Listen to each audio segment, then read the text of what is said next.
Hello guys and welcome back to my channel Riya's education hub और मेरा नाम है रिया तिवारी।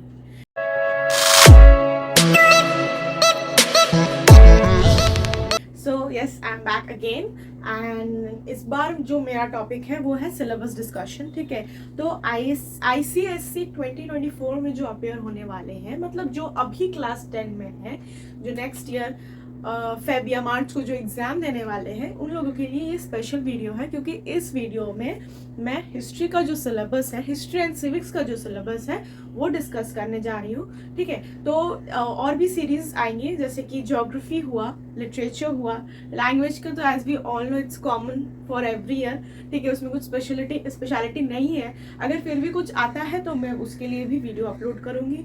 ठीक है, तो ये सारे जो सब्जेक्ट्स हैं जो मैं पढ़ाती हूँ, उन सब्जेक्ट्स के रिलेटेड जो सिलेबस डिस्कशन है वो मेरे चैनल पर आएगा। और हाँ, जब स्पेसिमेन पेपर रिलीज हो जाएगा, पेपर का फॉर्मेट आ जाएगा हम लोग के पास, तो वो भी मैं डिस्कस करूँगी क्योंकि अभी तक फिलहाल मेरे पास कोई भी स्पेसिमेन पेपर है नहीं जो भी प्रीवियस ईयर्स के हैं, MCQ प्लस डिस्क्रिप्टिव टाइप, तो अभी वो श्योर नहीं है। और जब तक मैं श्योर नहीं होती हूँ मैं आप लोग को भी कुछ नहीं बताऊंगी, इसलिए बस सिलेबस जो है मैं वही डिस्कस करने जा रही हूँ इस सेशन में।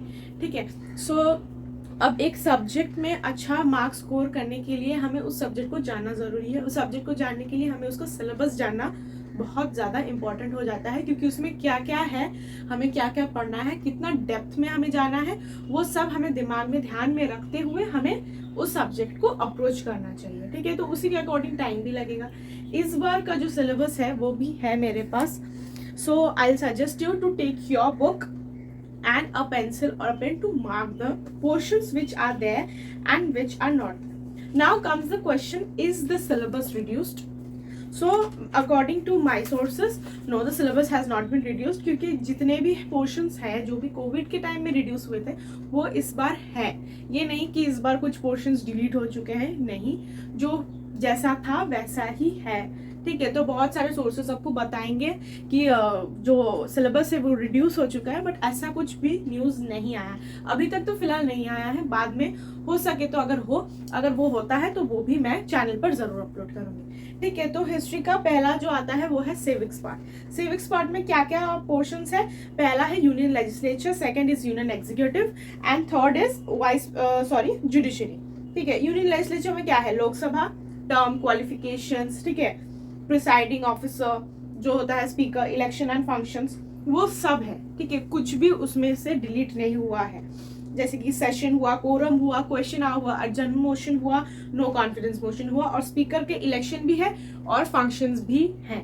ठीक है, राज्यसभा में सेम सब फंक्शंस है, legislative, financial, judicial, electoral, amendment of the constitution and control of executive and exclusive power of the two houses. मतलब लोकसभा के क्या एक्सक्लूसिव मतलब स्पेशल पावर्स है और राज्यसभा के क्या स्पेशल पावर्स है, ये ऑलरेडी मेरे चैनल पे अपलोड हो चुका है। Civics portion, I have completed the civics portion and very soon I am going to complete the history and the contemporary world portion also, so please stay tuned. Next, union executive, president power, vice president और prime minister and council of ministers. मैं एक एक portion नहीं बोल रही हूँ क्योंकि कुछ डिलीट वैसा हुआ नहीं है, अगर कुछ होता है तो वो मैं बोल देती हूँ। जुडिशरी में भी सुप्रीम कोर्ट है, हाई कोर्ट्स है, सबऑर्डिनेट कोर्ट्स है। High court and subordinate court छोटे छोटे पोर्शन है, तो इसमें आपको ज्यादा टाइम नहीं लगेगा। तो I suggest you to complete the civic portion first so that it's easy for you to do the history part, क्योंकि हिस्ट्री ज्यादा बड़ा है। हाँ, अगर आपको लगता है कि आप हिस्ट्री जल्दी कवर कर सकते हैं, that it's your call, everything is your call, क्योंकि आप अपनी कैपेबिलिटीज को जानते हैं, तो उसी के अकॉर्डिंग आप अपना सिलेबस अप्रोच कीजिए। Next we come to Indian national movement, जो है first war of independence 1857, factors leading to the growth of nationalism, first phase of the Indian national movement and second phase also. ठीक है, तो ये portion थोड़ा सा lengthy है and also the mass phase of the national movement, जो कि उसमें सब कुछ आता है। महात्मा गांधी के जितने भी मोशन से, जैसे like Khilafat movement, Jallianwala Bagh massacre, salt march जो था, डांडी मार्च जिसको हम बोलते हैं, and forward bloc and independence and the partition of India, very very minute informations are actually are situated in that area, so you need to focus in that area very much. ठीक है, तो इसका history आपको marks secure करने के लिए आपको सिर्फ एक ही चीज चाहिए, वो है आपको फैक्ट्स याद रखने हैं। आप अगर पैराग्राफ में सब कुछ याद करने जाए तो it's impossible for you to memorise all those things and to keep them in mind till the next year. ठीक है, तो ये बहुत ही बड़ा इम्पॉसिबल या नेक्स्ट इम्पॉसिबल टास्क हो जाता है। तो इसीलिए आपको सिर्फ फैक्ट्स याद रखने कि हाँ इस टाइम पे या फिर इस मोमेंट ऑफ द ईयर में ये हुआ था, ये हुआ था, ये मूवमेंट्स चले थे, कौन चलाया था, क्यों चला था, कितना देर चला था। ठीक है, years as we know it's very very important. ठीक है, तो ऐसे करके आपको याद रखना है पॉइंट वाइज। अगर आप लर्न करने चले जाएंगे paragraph wise then it's too hectic for you to complete the syllabus, आपका सिलेबस कंप्लीट नहीं होगा। ठीक है, next we come to the contemporary world. Contemporary world में क्या है, first world war, rise of the dictatorships like fascism in Italy and Nazism in Germany, और United Nations है और नॉन अलाइंड मूवमेंट है। ठीक है, तो इसमें आपको माइन्यूट इन्फॉर्मेशन दिया है। अगर 11-12 में आप ह्यूमैनिटीज अप्रोच करते हैं तो उसमें वो डिटेल में आ जाता है। ठीक है, now comes the question like how to complete the syllabus. ठीक है, पहले आपको आइडेंटिफाई करना पड़ेगा आपके लिए कौन सा पोर्शन इजी है, कौन सा पोर्शन डिफिकल्ट है।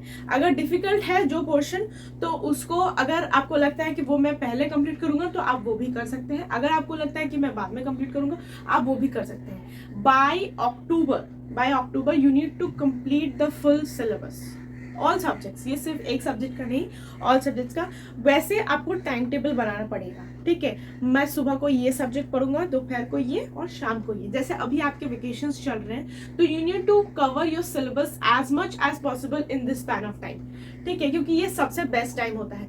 इसके बाद स्कूल्स खुलेंगे, फर्स्ट टर्म एग्जामिनेशंस होगा या फिर फर्स्ट यूनिट टेस्ट होगा, जो भी होगा। स्कूल के भरोसे आपको नहीं बैठना है, आपको अपना सिलेबस जितना जल्दी हो सके अच्छे से कंप्लीट करना है। ठीक है, school will complete the syllabus in their own time. ठीक है, लेकिन आपको क्या करना है, अगर आपको 90% के ऊपर चाहिए तो आपको पहले से कंप्लीट करके रखना पड़ेगा, क्योंकि as much as you revise the more marks you will get. ठीक है, अगर अक्टूबर तक आप कंप्लीट कर लेते हैं then you get November, December and January. फरवरी को तो मार्क्स एग्जाम स्टार्ट ही हो जाते हैं, तो I'll remove February. So 3 months you'll get to revise every subject. You can easily revise in that span of time because December जनवरी में winter vacations भी रहते हैं। ठीक है, तो आप अच्छे से उस टाइम पे बहुत कवर कर सकते हो। ठीक है, तो try to finish your syllabus till October। ठीक है, 10 है, vital time है आपके लिए। हाँ, marks are not important like बहुत जन बोलेंगे आपको मार्क्स इंपॉर्टेंट नहीं है, लेकिन इससे आप साबित कर सकोगे ना कि आप जो पूरा ईयर है आप उसमें पढ़ रहे थे, कुछ और काम नहीं कर रहे थे। ठीक है, so this is the time for you to prove yourself. ठीक है, अगर सपोज बाय चांस अगर खराब भी आ जाता है तो उससे आपको निराश नहीं होना है। आपको आईएससी के लिए मतलब 11-12 के लिए और भी अच्छे से अप्रोच करना है। Make one thing clear in mind, like 11 and 12 are way more difficult than class 10 and 9 and 10।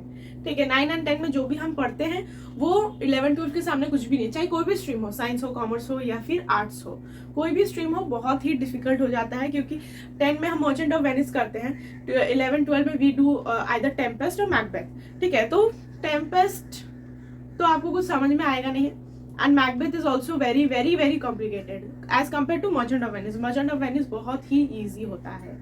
ठीक है, सो ऐसे आपको दिमाग में याद रखना, अगर 10 में ही मैं अगर कम मार्क्स लाऊंगा तो 11-12 में हाउ विल आई कंप्लीट दो syllabus and how will I secure above 90% in 11 and 12 अगर मैं 10 में कम मार्क्स लाता हूँ। ठीक है, तो ये सब चीजें आपको दिमाग में रखनी है। ठीक है, और make your time table because according to time table you have to approach all the things. सुबह एक मैंने मेरे चैनल पे अपलोड भी किया हुआ है, how to be productive in everyday life.